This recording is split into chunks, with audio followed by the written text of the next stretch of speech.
بسم اللہ الرحمن الرحیم۔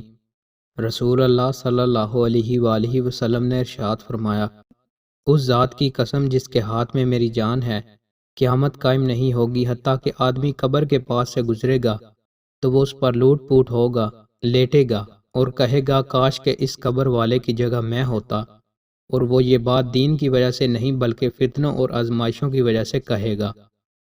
رسول اللہ صلی اللہ علیہ وآلہ وسلم نے ارشاد فرمایا، جب اللہ کسی بندے کے متعلق فیصلہ فرماتا ہے کہ اسے فلاں جگہ موت آ جائے تو وہ اس شخص کے لیے اس جگہ کوئی ضرورت پیدا کر دیتا ہے۔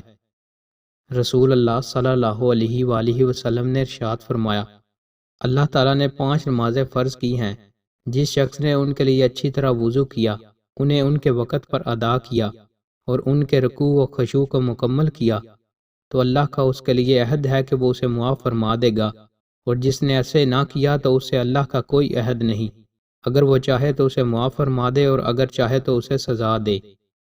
رسول اللہ صلی اللہ علیہ وآلہ وسلم نے ارشاد فرمایا، کیا تم جانتے ہو کہ کون سی چیز زیادہ تر لوگوں کو جنت میں داخل کرے گی؟